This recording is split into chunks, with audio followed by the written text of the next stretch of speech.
my Chad impression.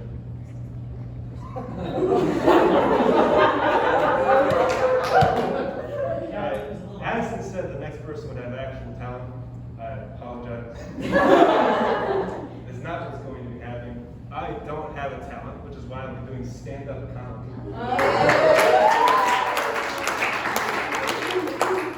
Listen to me.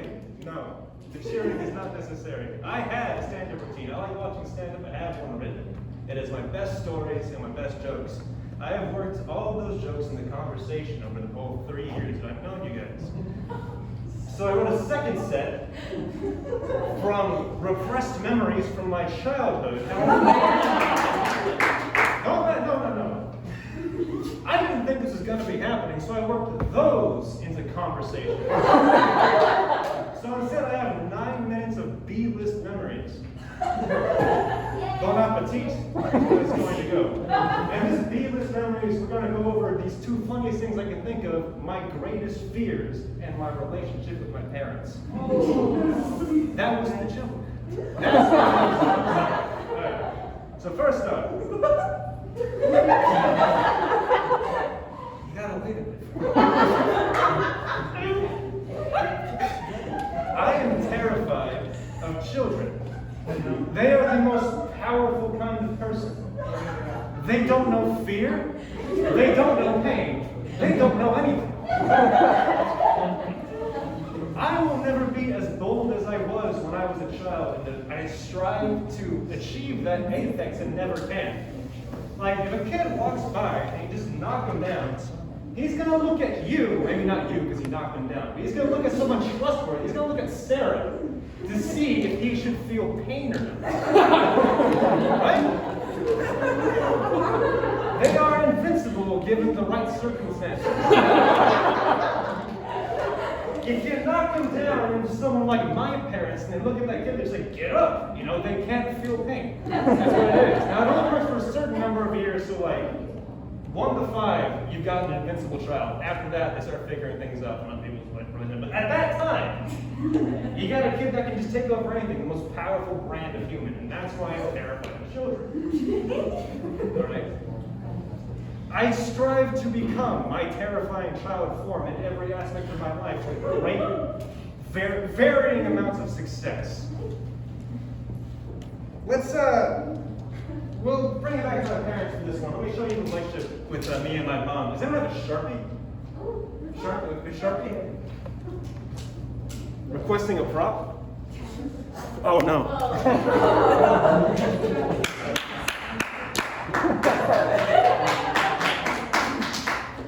I did not play sports. I broke stand-up comedy sets that was never happened. Alright, when I was a kid, I marked the back of my hand with a Sharpie, like this. Okay? It's like 3, 4.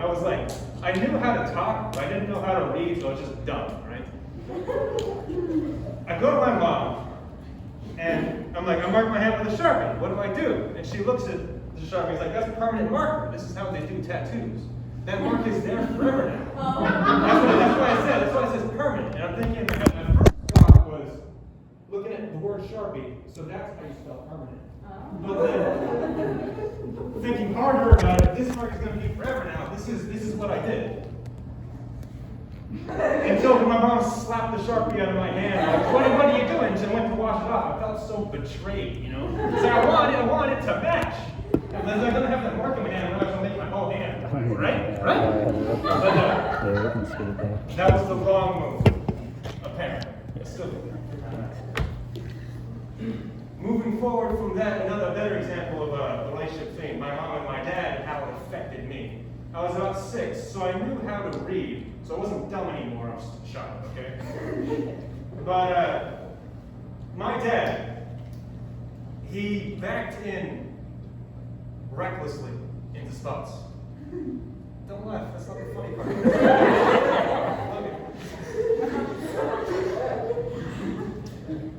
It wasn't a bad thing, but for whatever reason it made my mom angry.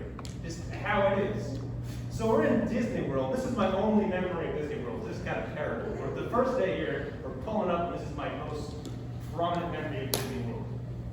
My dad's backing in, he has his get out. My mom says, hey, go stand behind the car and put your foot by the tire. So it seems like your dad is rolling over your foot. And me, just knowing how to read, I'm not dumb anymore, but I'm supposed to get thinking, man, this is the best idea ever. This is the funniest thing that has ever happened. I'm going to make my dad, he's rolling over my foot. That'll make him laugh. Right?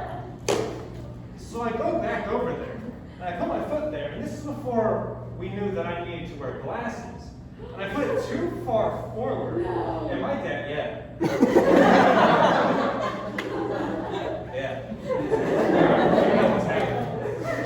Just buckle up. My dad rolls over my foot. He's on my foot, and you know, I'm past that age of 5, so now I recognize my own pain. So I'm screaming and crying and looking at my mom for some, you know, sympathy, some help, something.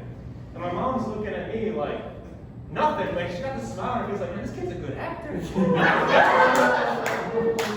Drop him off and go in the studio and see if he can get on one of these new Disney shows, right? That's what she's thinking. And I'm just like, I have a car on my foot.